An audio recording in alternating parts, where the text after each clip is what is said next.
Very well in your capable hands. Thank you very much. Thank you. And good evening to you all, ladies and gentlemen.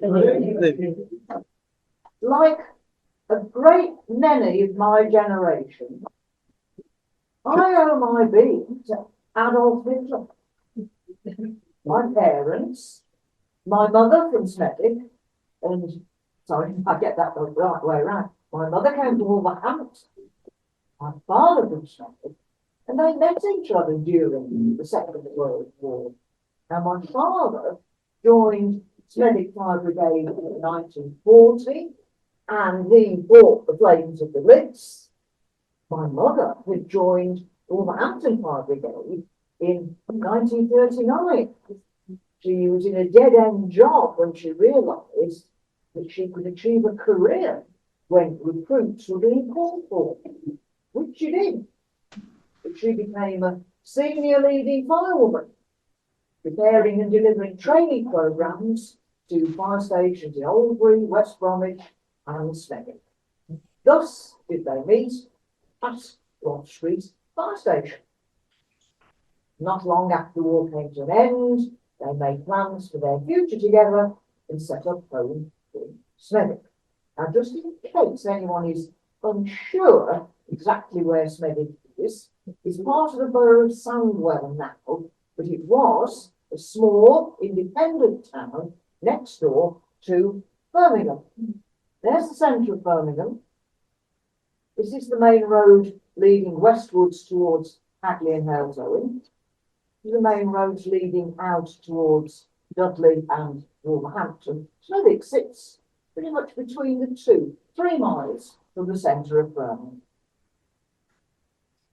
And since I became a founder member in 1984 of the Smethwick Local History Society, in my mission to find out what went on in the past in Smethwick, and I'll bring you my findings on Second World War. For a long time, the policy of Adolf Hitler was not to make war upon Britain. He entertained the idea that Britain was not interested in what happened in Europe, and as long as Hitler made no interference with Britain's overseas affairs, Britain would sit back and allow him to create an empire for Germany within Europe. And even so, a German airship was seen flying over Spain in the late 1930s. Some of the people who spotted it said they could identify a swastika on the tail fin, but probably few thought then that it was probably taking reconnaissance photographs. Subsequently, to show that the Luftwaffe knew exactly where Smethwick's industries were located. As international tensions grew in the late 1930s, with the activities of the fascist regimes in both Germany and Italy, Britain began to prepare the conflict with Germany that was surely coming. The school holidays ended in 1938. Senior school children rather enjoyed the novel enjoyment for 6 weeks assembling gas masks and digging trenches around the playing fields as basic shelters for aerial attack. And by March 1939, recruitment was underway of air raid wardens, first aid post staff, ambulance drivers, rescue parties, decontamination squads, report and control centre staff, and auxiliary fire and police personnel. Auxiliary fire stations and static water tanks were set up around the town. Even the old tennis courts in one of the parks were dug up, lined with puddling clay and filled with water. The Air Raid Report and Control Centre we set up in the basement of Smethwick Council. So the 24-hour rota was organised under the direction of the town clerk for the 200 volunteers who staffed it. At one volunteers' meet, such was their mood that the chairman commented, "If Hitler and Mussolini could see the enthusiasm manifested here, they would hesitate twice before launching any harmful endeavour." Some hopes. On the 1st of September 1913, contingency plans for the evacuation of school children were put into action. Thousands of youngsters gathered off the street railway station to set off to the safety of towns in the country. Journey pupils went out to Shifnal, Kidderminster and Stourport. Boys from the technical school went out to Oaken Gates in Shropshire, and the Hollylodge Grammar School boys went to Newport in Shropshire. Hollylodge Grammar School girls, because they were separate establishments, went to Wellington in Shropshire. And their accompanying teachers, Miss Neal, on her best suit, as she commented, "We might as well look presentable, it would be killed." And after 2 terms, so little action had actually taken place in the war, most of the children began to return home. Nicely in time, as events turned out, to experience the blitz. Local weekly newspaper, called the Smethwick Telephone, reported that 6,000 Anderson shelters had been delivered to the town, and, I quote, "Organisations which have been in being for months are now standing by." The mayor, Councillor Fred Perry, urged everyone to keep cool, be of good courage. One local shop window, a sign declared, "Business as usual during the alteration, the map of Europe." The town was as ready as it could be. Standing. Sunday the 3rd of September 1939, the whole country stopped in silence to hear Prime Minister Neville Chamberlain's solemn words declaring Britain to be at war with Germany. 15 minutes later, 2 12 Field Company Royal Engineers marched out from the Smethwick Drill Hall on their way to join the British Expeditionary Force and head for France. As fears began to grow that Hitler intended to invade Britain, in the summer of 1940, the local defence volunteers, later renamed the Home Guard, was formed. Within 10 weeks, 4,000 men had enrolled in the Smethwick Battalion of the local defence volunteers, then under the command of Captain, later Lieutenant Colonel Patrick Traynor. Many of these men were in reserved occupations. As the War Office commissioned most of our big firms to produce hardware for the Allied forces.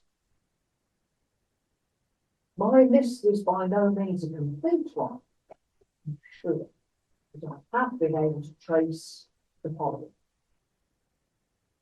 The railway carriage and wagon works built both tanks and aircraft, as well as Blenheim's, Halifax's and the Lancasters, and the wooden frames of Mosquito aircraft. They also built the giant camel car gliders, which were capable of carrying a light tank or 40 troops, and which played so important a part in the invasion of Europe in 1944. The hydraulic engineering firm of Tangis made hundreds of thousands of anti-aircraft and howitzer shells, also firefighting pumps. And in the later stages of the war, their petrol pumping equipment was adapted and used for sending petrol to the front line on the European mainland via the pipeline under the ocean, which was nicknamed Pluto, pipeline under the ocean. Avery's, the weighing and measuring machinery company, produced 25-pound of field guns, 17-pound of anti-tank guns, mine sinkers and shell fuses. Bailey bridges were made by a firm called the New Conveyor, most appropriately in Richmond. The aluminium specialist company of Birmingham Industries produced aluminium castings for aircraft, including the Spitfires that were assembled at Castle Norwich. Lord Jones's tubing firm used steel tubing for bayonets, steel telephone posts, bomb tubes, and stirrup pumps.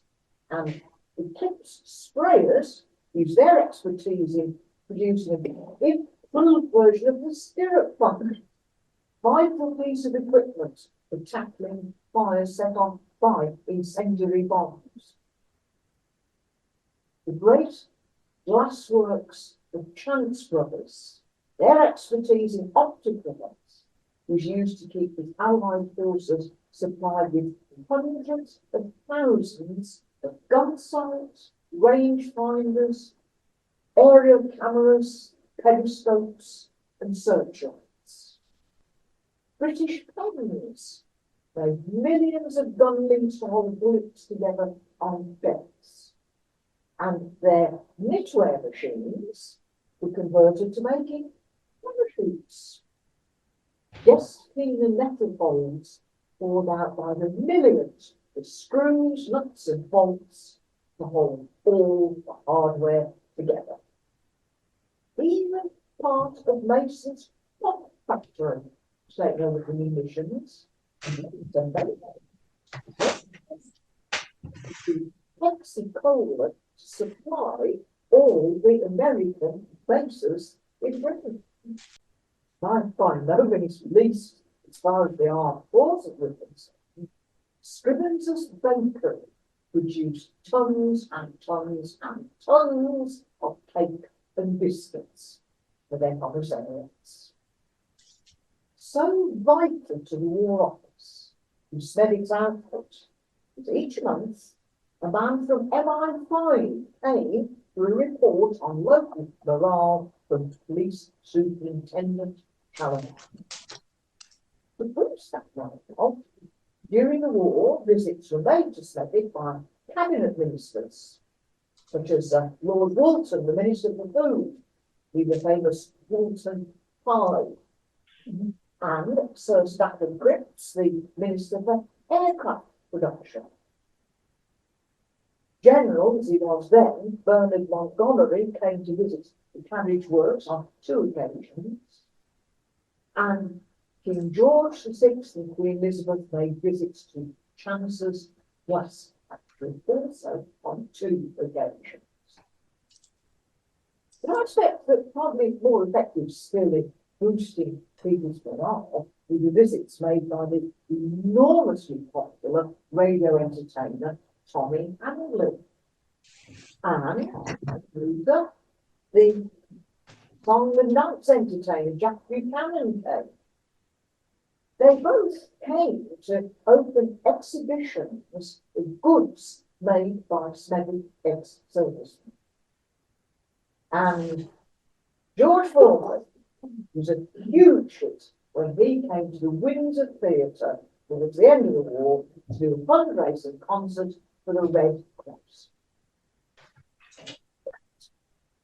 The theatre made a special contribution of its own to the shortwave radio and TV station was installed in the roof The Birmingham ear, nose and throat surgeon, Mr. Noah Strong, who had been an enthusiastic amateur radio operator before the war, was recruited by MI5 to come in regularly and listen to the radio signals of the Wehrmacht, the German army, and report all transmission data to Station X, the code breaking centre at Bletchley Park. Because of its importance as an industrial centre, Smethwick was inevitably a frequent enemy target. The traitor William Joyce, better known as Lord Hoare, referred to it as dirty little Smethwick in his German propaganda broadcasts. Detention at Lord Hoare promised by the Luftwaffe became, starting on Tuesday, the 22nd of October 1940, when 3 bombs fell in the northern area of Smethwick on the London and Forgery Street areas. There were no human casualties at that occasion, but 5 horses belonging to the co-op dairy were killed when their stable received a direct hit. Sad to say, that is the remains of one of them. And this is the first of the 10 areas during which Smethwick was bombed between 1940 and 1942. Over 90 civilians, their ages ranging from 2 to 81 years, were killed, hundreds of people were injured, and a great many properties damaged, some destroyed completely. It's estimated after the war that around 25% of the town's housing stock was either damaged or destroyed by enemy action. Now, time won't allow me to describe all of those areas, so I'm going to confine myself to talking about 3, for instance, which were witnessed by great numbers of people. The heaviest air raids of the war in the Midlands area took place during the week beginning the 14th of November 1940. It was feared that if the gas hole in Raybone Lane, could explode and devastate the whole of northern Smethwick. On the night of the 18th of November 1940, a lone enemy bomber dropped a low caliber bomb that penetrated the top of the gas holder and exploded inside it. The gas ignited and 40-foot high flames shot up into the night sky. Surrounding this. 2 volunteers, including a fireman whose name was Dick Richards, bravely scaled the wet, slippery gasway, carrying iron plates and heavy bags of clay. Within an hour, they had succeeded in encircling the whole rooftop and fixing the plates over to extinguish the blaze. 12 hours later, the gas holder was temporarily repaired, and a month later, it was back in full commission. The raids continued over several more months, with many casualties, serious damage to the town. Things went quiet for a few days, then on the 12th of December, 4 parachute mines hit Smethwick. One landed in the parkland of Warley Woods and caused widespread minor damage to nearby housing. The second came down on Avery's, the weighing machine company, devastating the gun carriage department and killing 3 men. The third mine came down on the Beehive Foundry, Brewery Street, devastating both the works, United Street schools, church nearby, there, breaking every shop window for a mile in either direction. The fourth man drifted in on its 5 parachutes at low level and then came down on the pavement, right by Smedden Council House. It was incredibly fortunate that the bomb failed to explode.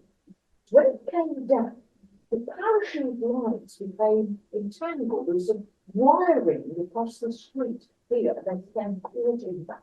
It slowed down the descent, so it only penetrated the paving stones. It turned in and wedged it upright.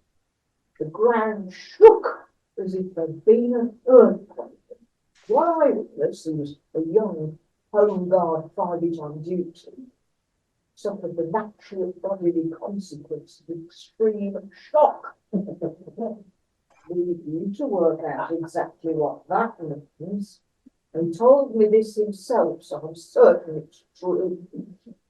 People seeing the parachutes coming in reported to the police that parachutists were landing in the high street, probably thinking that the threatened invasion had begun. Superintendent Challoner, the only police officer in the town issued with a pistol, went out to investigate. Seeing the parachute, he got it into the council house to report to the air raid control centre. To his astonishment, he was challenged by a fixed bayonet in the hands of a home guard private, who soon backed off when Superintendent Challoner threatened to blow his brains out in the idiot. At first, the town clerk refused to evacuate the control centre. Changed his mind after gently taken by the elbow to see for himself what was outside his front door.